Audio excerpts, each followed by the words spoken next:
All right, family, it's your brother Asad. And I'm Adrian. And we are back again with another quick video. So make sure you like, comment, and subscribe and hit that notifications bell so that you'll be notified when we drop new material on this channel.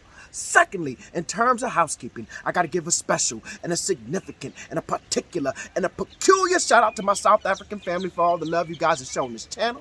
My wife, myself, my children. We greatly appreciate it. Third, in terms of housekeeping, bam, bam, bam, just like that. Bam, bam, bam, just like that.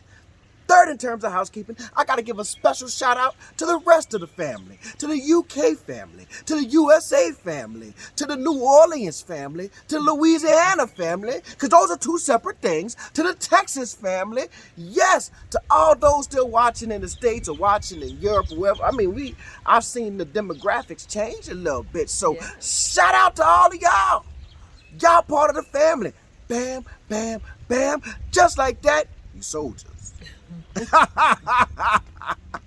and in terms of housekeeping, we on what, number 1, 2, 4. Oh, 4. No. Huh? Yeah, because which it's not 4. You just said a welcome. I got my South African family. The first in terms of housekeeping. I thank them for, we appreciate it. Yeah.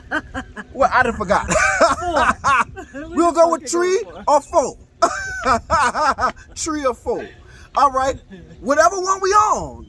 The meetup, September 19th at the Potato Shed. I'm going to say it one more again. September 19th at the Potato Shed. And we going to laugh loud. We going to talk loud. We going to eat, drink, and be merry. And we're going to do something radically simple and revolutionary. Radically simple and revolutionary. It is radically, why is it radically simple and revolutionary?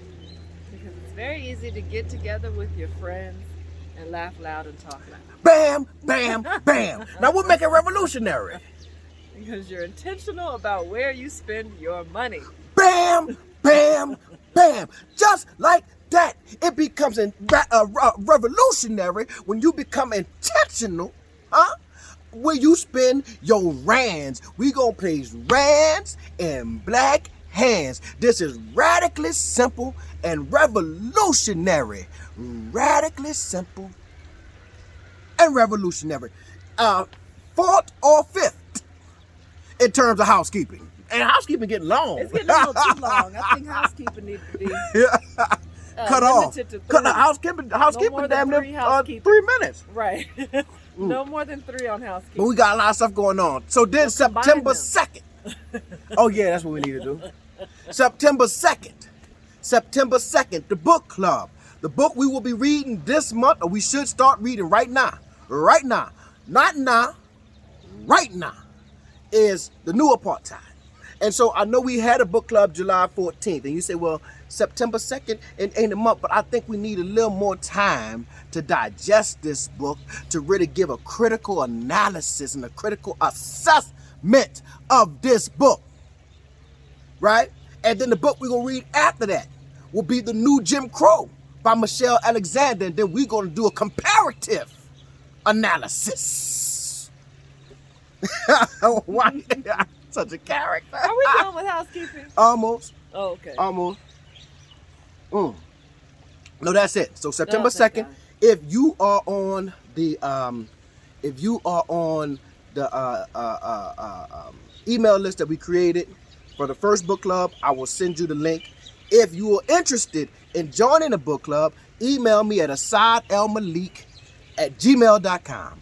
That's asadelmalik@gmail.com.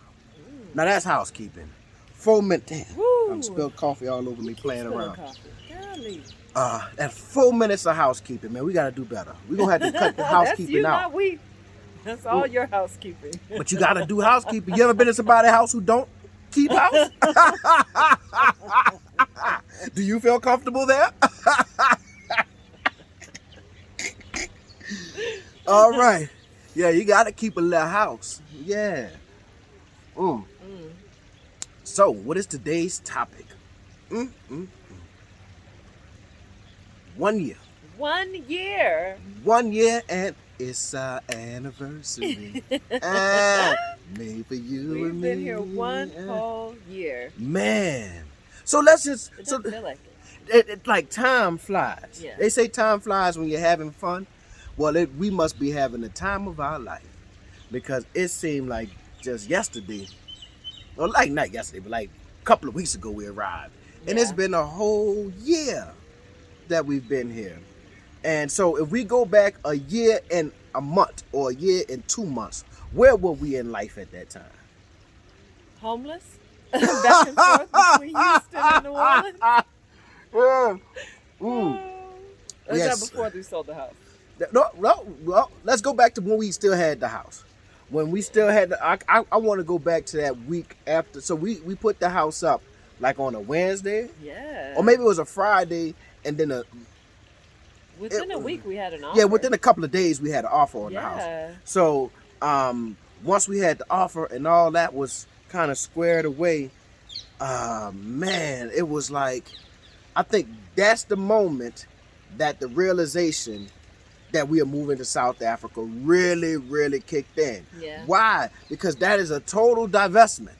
Like when you own property Right. in a particular place, that is and you sell it. It's like I have no physical connection to New Orleans anymore once I sell this property. I have my emotional and relational connection in terms of parents, relationship connection in terms of parents and family. But when I owned a piece of dirt, I owned a piece of New Orleans. And, right? That's what that is. I owned a little piece. Right. As Little long as you piece. pay them taxes. Right. Because they will come and snatch it. They will come and take it. Yeah. And have your that name mortgage. all in the newspaper. You paying the banks, keep paying the government. And you Ain't own that something? Do you really own it? No. If you don't paying really own somebody else. it. You don't own a damn thing in the United States. Mm, You're on no. borrowed time. And money. So, yeah, so at that point, like, dang, it kicked in that we about to leave. Yeah. And I knew no one would really believe it. Mhm. I don't even know if I would really believe it. I knew it until we sold the house. Yeah, It what- was like, okay, when you sell this house, there's no turning back. And you know, it's really no turning back. Because I can't afford to buy that house back. Actually, I think we can, but it would be one hell of a note. It'd be like Man. double the note we were paying. Man, which would be we- ridiculous, right? we Like, paid- why would I do that? We paid in the low to mid ones for the house, and 100. sold it for almost $400. I can't afford that house I no more. wouldn't want to buy that house back No. at that amount. It's just so... yeah. Especially all the old Negro rig stuff we did in that house. Hey, I don't know if y'all get away with this in South Africa. And you're not supposed to get away with it in the United States. No, you're But not. yeah, like you want to add an addition to your house, you're supposed to go down to the city and get a permit, and you're supposed to have like architecture, say design, this is how it's gonna look. You're supposed to get safety inspect. I ain't do none of that. Yeah, I we put just a whole added to the bag. guest house, 400 square feet, a whole addition to the back of the house. But you can get away with that in New Orleans. You know, it's like, You used to be able to. I don't know if you can anymore. I hope. Because, see, back then it was flooded and gutted, right? Right, So right. you didn't have many neighbors. Because the issue is your neighbor's going to snitch half the time. They're Yeah. going to call the city. Is there a permit for this? But really, that's the thing about it. What neighbors would really snitch? Well, nowadays in that neighborhood, Karens. Yeah. Karens. They moved in. It's different now. They It's so that. different. 'Cause Yeah. remember, what did we have that we set out for like one day to be picked up and somebody called and complained? It was trash from the construction. How about that? It was buku trash from the construction. And yeah, like big old barrels of But stuff. we put it out to be picked up, so I think it was only out there like a day. Yeah, and they But gave then us a violation. Yeah, I was like, see, I that's said, why boy, who y'all you playing can't with? get rid of it. I I mean, said- you can't do that in most places because you have neighbors that'll be like, I said, man, you know who I am? You playing with the wrong one, boy. Giving me a violation behind some trash, man. "You got that No. violation." It was right there on my record. Right. I couldn't even get a permit for my Airbnb. I built the illegal building, and I went and got a legal permit for the Airbnb. Only in New Orleans. But anyway, Only in New Orleans. so yeah, once we sold the house, that was a wrap. I didn't have that. Wrap. But yeah, we sold that house, and then you couldn't be in New Orleans anymore, so we were just drifting. I couldn't. So y'all know the Bible story of what's the boy name in the Bible? The boy who Lot. Huh? The prophet Lut in Arabic. Lot. Lot in the Bible. God called him out of Sodom and Gomorrah. God called him. He said, you need to come out of there. Touch your neighbor, say out of there. Out of there.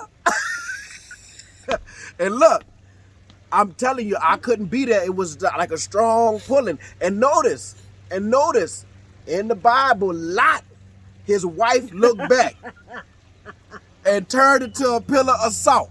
That's what this Bible say. His wife looked back and she was longing for Sodom and Gomorrah. She missing home. Nowhere in the Bible do it say Lot stopped and looked back with her.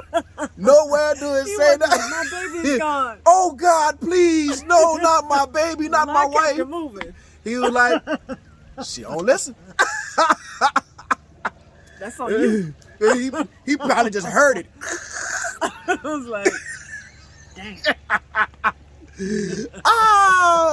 Oh well. Yeah, but that's how you that we got a guy can't be in New Orleans. I couldn't. We were in Houston, in Katy. So let me tell you why I couldn't be in New Orleans. Like when you know, it's always the strangest thing. The people that move away. There was a comedian. What was the brother name who got killed in the Rouses? Oh man, he was a social media comedian. Yeah. He had moved to Los Angeles, but he was doing all these stories on New Orleans. It's just some funny stuff. He comes home during Christmas to visit his mom, goes to the grocery store, and he shot. And the people weren't even shooting at him. They were shooting at somebody else. He caught a stray. It's always stories like that. The dude that's about to move away. Y'all saw Menace to Society. Kane couldn't make it out his front yard trying to move to Atlanta. Right?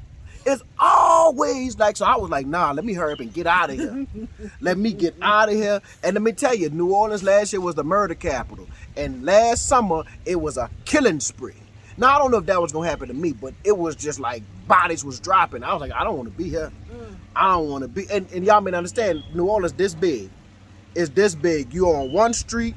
That's uptown. You drive 4 streets. You're downtown. Yeah. No. I was like, I got to get out of here. So we were in Houston. We were in Houston. Yeah. And we were waiting on the visa, like the determination for the visa applications, the children to come back. We were waiting on ours. We didn't know how long it would take. You were stressing, calling everybody in South Africa. You could think to call and email and to try to push it through fast. I emailed Ramaphosa. I'm finding every email that I can find. All the way up to the top of DH. I did. She ain't lying. She not exaggerating. Up all night. I had an email, like I put an email and I CC'd about 70 people. Anybody with a .co.za, DHA or whatever, email, you got it. They got one from me. And then one morning I started getting all these replies like, can somebody help him? Somebody help him? And then we still didn't get the visas. We ended up communicating with somebody via Facebook. Right? So crazy. They told us what happened. So number one, there was a backlog, right? Yeah. So where the process was supposed to take, 6 to 8 weeks, it took over 12 weeks. Yeah.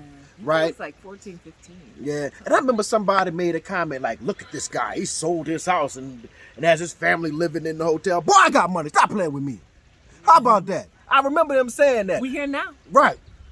How you feel now? Huh? How you like that? You've been quiet in the comments. Why you still living in your mama basement? Boy, stop playing with me. Huh? Writing your name on the milk, talking about mama don't touch it, man. Anyway, so we were in this hotel room, which is right. And we were, the visa process. The visa process, the embassy in D.C. actually flooded. And they lost some of their servers. Yeah. Right? So we wasn't getting any phone calls. They wasn't accepting any phone calls, and I don't think even emails were going through. So finally, somebody sent me an email because they were watching our journey, and they said they were able to contact them through Facebook. And I went on Facebook, and I sent them a message, got a message back, and that's how I communicated. Well, can I at least come and get my passports? Because at that time we didn't even have our passports because the embassy holds your passports. So yeah, so we got our we flew to DC, got our passports, and flew to South Africa, got us a place to stay, flew back to the United States, picked up the children, flew back to South Africa, and got a phone call. We landed on a Sunday and got a phone call on Monday. Your visas are ready. And you should come get them. Right, man. Bruh. Anyway, so it was so much drama, but we finally made it. And finally, our first stop was Lone Hill. That was home number one. Home number Lone one. Hill. And we saw that little sign that said "Live well, love much," laughed off. We just thought it was a sign. Like, I'm supposed to be here. This is it. And it probably was the place we were supposed to land. It was. Initially. It was. Lone Hill. I don't know. A lot. When I told people I lived in Lone Hill, they didn't really know where it was. Sometimes, so it's like a part. I guess it's a part of Four Ways or whatever have you. Yeah. Quaint little a suburb area, and it's very very nice or whatever have you. I have love for Lone Hill. I do. You know, it does still feel like a little home. So let me ask you this: in terms of nostalgic feelings, because Rosebank was the first place we really fell in love with, right? Yeah. So what place feels most closest to home to you? Lone Hill. Lone Hill, okay. Because it's it's a suburb, and our children. I don't know. We used to walk a lot there to go to the little shopping center, and we actually got to know the people at the shopping center because we were there all Every the day. time. Every day. So people, hey, how you doing? Da da da da. You started. Sometimes to you build relationships. wanna go where everybody knows your name. Dum, dum, dum, dum. And they're always glad you came. Boom, boom. Sometimes I don't know the rest. Because I used to cut it off We after didn't do that. that. We never got that in Rosebank because we were never there for like a long period of continuous time. True. It was like We a knew couple Lisa weeks at here. News Cafe. That's Shout out to true. Lisa at News Shout out Cafe. to Lisa at News Cafe. Yeah. But that's about the only person That's we it really though. met. Yeah. Just Lisa. So yeah, Lone Hill for sure. But we still have love for Rosebank as well. So much when we bought that daggone All the property apartment Rosebank. there. Yeah. So the thing about when we first moved here, we didn't really realize like how far right now we're Kailami is far from like Rosebank. Yeah. But because Rosebank was our orientation, right? That was like so when you move, like the place that you are first familiar with and that you first feel comfortable in becomes like your orientation point. Maybe not your home, but like your orientation point. That becomes the center. That's right. Everything revolves around how far is it from Rosebank or whatever have you. But we were going to Rosebank like every day. We were riding from Four Ways to and that's like a 30-minute ride. Yeah. Every day. Right. And we were telling people, people would come and tell, yeah, meet us in Rosebank. And we like, wait a minute. After a while, you'd be like, man, I remember one time I got caught in traffic one time. It was like 5 o'clock in the evening. It took me like 50 minutes to get home. I was like, I ain't going to Rosebank. Right. I'm done with Rosebank. That's far. We'll go here for certain occasions. Yeah, we won't be like now. It's like when we were alone, it was like meet me in Bryanston somewhere, or meet me meet me by Jamili's or something like that. Now, meet me at the Mall of Africa. Mall of Africa. Meet me in Waterfall. Well, they be like, I'm like, where are you? I'm in Melville. Yeah, meet me by Waterfall. That's around you. It's not too far. It's not too far. Let's tell the Uber man bring you the water. Nah, man, I ain't getting Kailami far. But the thing about it doesn't feel far because you have everything. Yeah. When I say everything, out here. everything. Like going out to Vits really is a struggle. It is a struggle. It's like, oh my, if I gotta be there at 10, I need to leave at 9. I don't need I've never done this in my life. No. When we were in the city, if I had to be to work at 8, I would leave my house at 8:15. Yeah. You got that. I didn't say 7:15. If I had to be at work at 8, I'll leave my house at 8:15. That's sad. Yeah. So man, do you ever just sit back and be like, damn, I live in Africa. I live in South Africa. Yeah. Yeah. I do. I still do. Yeah. Well, mainly because I wanted to for so long. and then sort of put it on the back burner, and then here it is. It's like, oh snap, here we are. I put it on the back burner, y'all. Y'all want to hear that story? Like to hear it? Here you go. Here you go. So when we first got married, Adrian was still in graduate school. Like y'all, I think sometimes y'all be like, oh, it's Dr. Asad, and y'all be forgetting like, she the smart one. Oh, well, maybe they already know that. Maybe they already know that. Y'all know that. Y'all know that already. But she was still in graduate school, and were you going to the Peace Corps? I actually was for a second, but I decided not to. Yeah, and you were I supposed think after we met, because I was going to be in Togo for 2 years. Killed that. Togo. Killed that. In West Wasn't after we Africa. met, it was after we reconnected. Yes, reconnect. But yeah, the original plan was to go to the Peace Corps for a couple of years.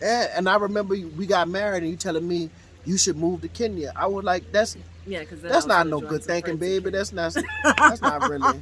You ain't even thought that out. Well, I was like, something will work out.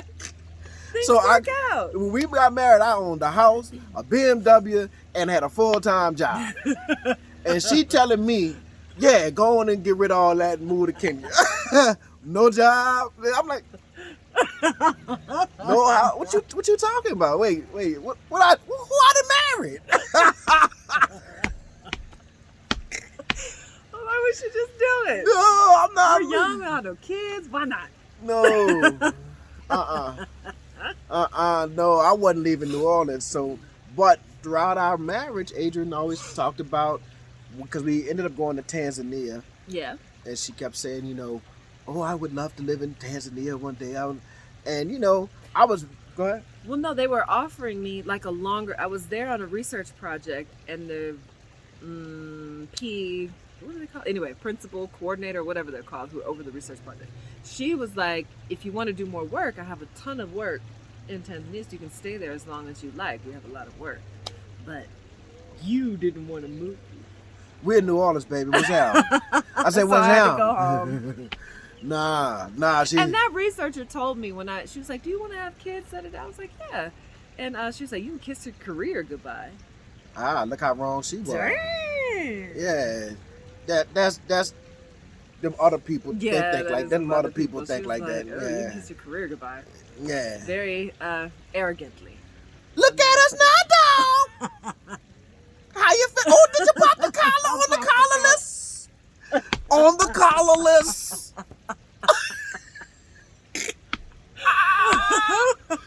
Man, you know, so many hate, man. People be hating on all kind of stuff. Look, I don't really give much attention to haters. Yeah. And naysayers and doubters. Listen, everything I've ever put my mind to, I've accomplished with the help of Allah, God, and friends and family who love and support me. I can't accomplish nothing with no hater. So I don't worry about no hater. I put my mind to what I want to do. I got a best friend and a partner we could think together. You hear me? Plan. Yeah, we could think and plan together. You hear me? But yeah, so but no, I wasn't. You wake up sometimes, it's like, wow, Yeah, we live in Africa. check us out. But you know the thing about it, so there's a lot of people the African Americans that we meet, and many of them, like, had it not been for South Africa, we'd never connected, right? Some of us vastly different in personality and worldview, experience, like life experience, and the some people, you know, they had one life experience. I had a whole nother one, you know. But the commonality, you gotta, when I look at them and be like, yeah, they different from me. Yeah, this person here real different from me. They different. But something about them I respect and admire, because I know what it takes to pack up and leave your nation. Yeah.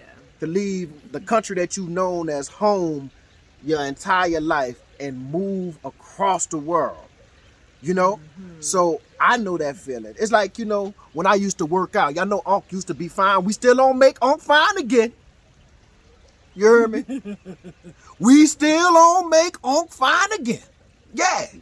I know I'm looking kind of good right now. Look, getting handsomer. I'm getting handsomer.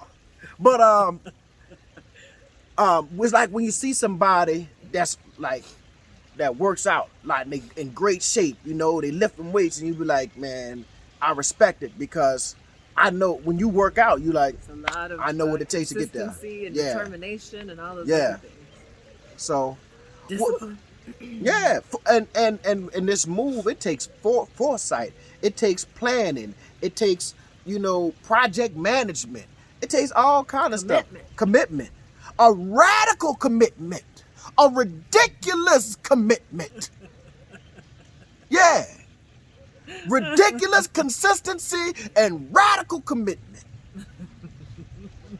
Bam, bam, bam, just like that. And you can get there. But that's with anything. And see, and that's what I mean. It's that type of lesson that you learn in life. If y'all listen to me, you can tell I'm not really that smart, right? But I ended up with a PhD because I had radical commitment, right? I had radical commitment and ridiculous consistency, right? And if you could be the most brilliant person, you could be you could have the greatest idea, right? But if you don't have commitment and consistency, you'll accomplish nothing. Absolutely nothing. And the person... What's that saying? There's nothing more common than... unsuccessful men with talent? Yes. Unsuccessful men with talent. That was... look at your boy. Look at our neighbor. You know, he must speak. I'll throw this cup at him.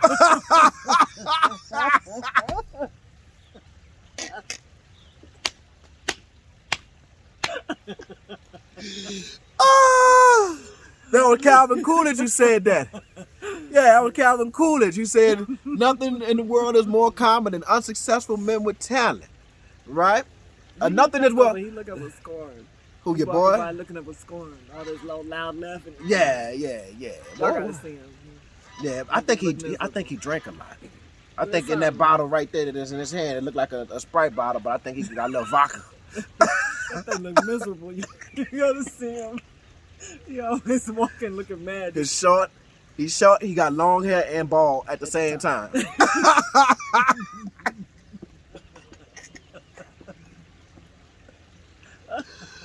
When you call him out, he'll speak, but he's not going to initiate no conversation. He's full of that liquor, man. No highs and nothing. He no full smiles. He's like, smoking Pall hey. Malls and he drinking vodka. Malls. Yeah, he's smoking Pall Malls and drinking vodka. He's towards the end.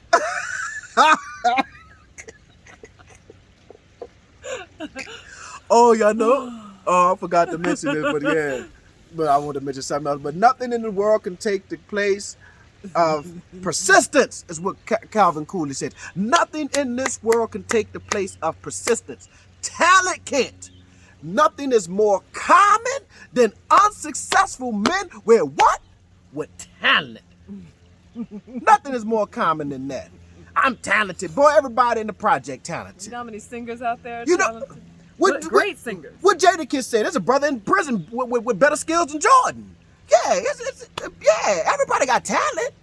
Yeah, you think because you think you special because you're talented? For real? Stop it, man. Talent will get you nowhere if you don't have persistence and commitment. It just ain't gonna get you nowhere. I ain't mean to get to preaching. Yeah. All right, Nothing can replace a hard work ethic. No. Persistence. No, it's just like they say, you can't outwork a bad diet, right? You trying to get in shape, but you ain't got no discipline on the food you eat. That's me right now. Man, that's me right now. It gets home, doesn't it? Yeah. Oh, see, this truth is for me and you. It's like this here. Yeah. When you point a finger, folk pointing back at you. That's what my mama told me. Yeah. But yo, this is for us, man. Look, this is a session. So, a year in South Africa, man. It's been such a rewarding experience in so many ways, and a learning experience. I think we're just starting the learning experience. Yeah. You know, they said, after your first 3 months is this, and then the 6 months, the honeymoon is over, and blah, blah, blah, blah. And I've gotten some times when I've gotten extremely frustrated here in South Africa. Yesterday, Day before. Whenever it's cold as Whenever it's shit in my cold house. and I can't run my AC, my heaters, and the gas costs me too much money and all that type of stuff, yeah, I can get extremely frustrated. Yeah. Let's come to the front of the class. We need to have a conversation. How in the world Rwanda and Namibia, all these other places ain't got no load shed? We need to talk. Who we voting for in 2024? We not voting for Oh, nobody. yeah. I have the right to vote. The question is who y'all voting for in Listen, 2024. I can't vote for nobody because I ain't no citizen, but I promise you I'll be on here. Whoever got the best ESCOM plan, whoever got a plan that says I'll end load shedding within the first 90 days, I will vote for them. I'll go out, I can't vote for them. I'll go out and pass out flyers. Can I donate to their campaign? I don't know about Do that. they do donations to campaigns here? I don't know. Oh, because that ain't nothing but corruption, really. When you start That's all. bringing in donations and stuff, yeah, but I like a good corruption like that. You know what I'm saying? if somebody... Well, I can participate Yeah, in this way. People be acting like, they be like, so you think about like the Italian mafia used to pay off judges and lawyers and all police that, and everything and we else. say used to as if they stopped. Right. They ain't stopped. What made you? When they stopped? When was the cutoff date? Right? They still doing it. It's Even just that with those big drug dealers, who's the one that they made the show for? Was Snowfall? Who was that show Snowflake. made out? Your boy Rick Ross, the real Rick Ross, not Yeah, the but rapper. he was paying, like he was in cooperation with Yeah, CIA, yeah. with the government agencies. Yeah. And everybody was getting their kick. The LAPD was All getting I'm them a saying- little something. If we gonna do corruption, let it be corruption for the better, not for the worse. All corruption ain't bad. Depends on your point of view. And all corruption ain't bad. Let's take a poll. If you could pay a politician to get in the office and support him, and he could end load shedding, right? Would you support him, or would you say, well, no, he corrupt? No, there's going to be people definitely in these comments real self-righteous. Like, no, it is not right. We should not have to. Okay. Man, Shoulda, coulda, woulda. Okay. I don't know, man. All I can say is, listen, whoever could end load shedding, whatever party come up with the right plan, that's who everybody need to support. They need to run behind them. They got the plan. Now they got a book that they told me don't read it, but some people say don't read it, then everybody else said read it. It looked like it's a man who said he spent his 3 years at ESCOM, right? So I'm gonna check that the out. neighbor was like, it's going to be explosive. It's the same neighbor, the bald man with the long hair. He's like, it's going to be explosive. He did tell us that. Yeah. Yeah, he did tell us that. Okay. Okay. It ain't. I don't see nothing explode yet. other than the levels stages of load shedding. That's the only thing that's exploded.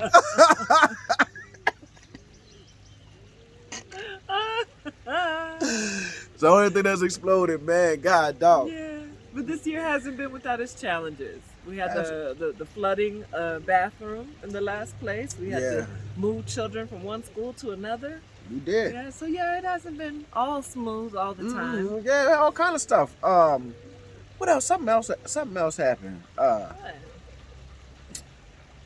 No car troubles, huh? No, we didn't have any car troubles Visa around the renewal, line. that was a whole process. Yeah, but that was actually a lot smoother than I anticipated for the kids. It was a lot smoother than I anticipated. I mean, You can set that bar low, low, low. My expectations are all the way to the floor. Yeah. That's one way to make sure you're not too disappointed. Keep low expectations. Yeah, keep low expectations. You know your child not that smart. Stop asking him to bring you A's. If he bring you a C, you better. Good job, baby. I'm so proud. You know your child not that smart. You know what I'm saying? My mom ain't never talking about you better come home with no straight A's. She knew I had that type of radical commitment. Last time I made straight A's was 5th grade. Once I got to middle school, it was all downhill. There was just... And it wasn't ability, it was the commitment. I had no commitment. It was No. the desire. No, man. So she was like, look, I ain't got the time or the energy to want this way more than you. I got my own job to work. Right. Right. I can't motivate you. That's your self-esteem. She's a tell me, look. It's your future. I won't be here. What you gonna do?